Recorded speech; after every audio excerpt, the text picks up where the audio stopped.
I'm not sure how this is going to work. I've never posted much on YouTube before, but I do have a recipe. It's pretty simple. I'd like to share, mostly because I spent 10 years and hundreds of recipes trying to make a genuine Greek hot dog, and there was some of them had 20 ingredients and exotic crap in them, and some of them had cups of lard and ground hot dogs, chocolate, and I think when you get past three or four seasonings, you're not going to be able to taste anything any different. At least I can't. And now, if you're going to make the recipe, please make it exactly like I tell you the first time. If you're not going to do that, if you're going to change it right off the bat, then you're not making the recipe, you're making a different recipe. So don't tell me that you add this and add that and it's better. Go ahead and do that on your own. But this is the recipe, and it took me a long, long time.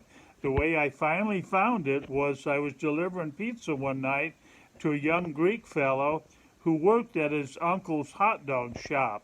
And I told him I'd never get able to get the recipe for a good Greek meat sauce. And he said, "You want to know how to make it? I'll tell you." And I said, "Really?" And he did. And it's so simple, like a lot of good things. It kind of has a secret ingredient that I've never seen on any other hot dog recipe. And don't make this stuff, it's not chili. Don't add clumps of it or gob it on the hot dog. You just put a couple teaspoons on your hot dog. And you don't want it thick. You want it to pretty thin and soupy. Now here's the basics of how to make it.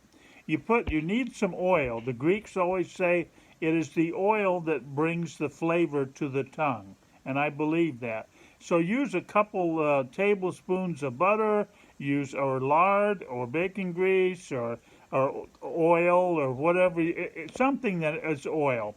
And then you go ahead and melt that in a small saucepan, melt your oil.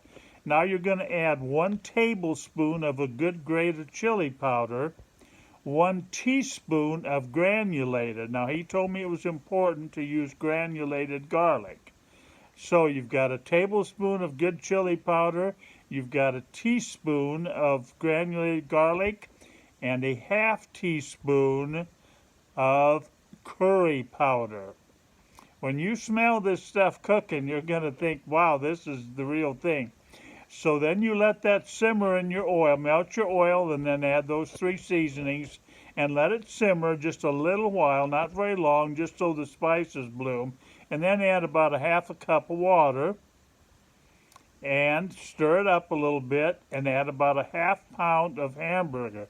Now this sauce, you don't use a lot of it, and that half pound of hamburger is going to make you enough sauce for a lot of hot dogs.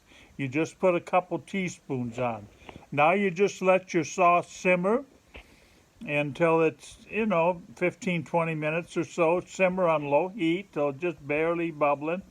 And you're going to add maybe a little extra water. I don't have a picture, but you want it to be soupy. You do not want it to look like hamburger.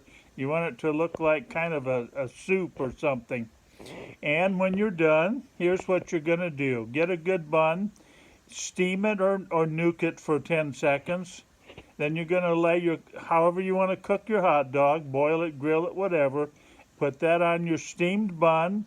Then add a thin line of mustard. And if you want more to your taste, it's up to you. And even people that don't care for mustard, it really belongs on this recipe.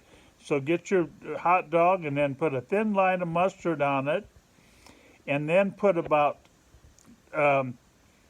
2 teaspoons of meat sauce that you just made. Put about 2 teaspoons of there. It should be about half hamburger and half juice. You want that nice red broth on there.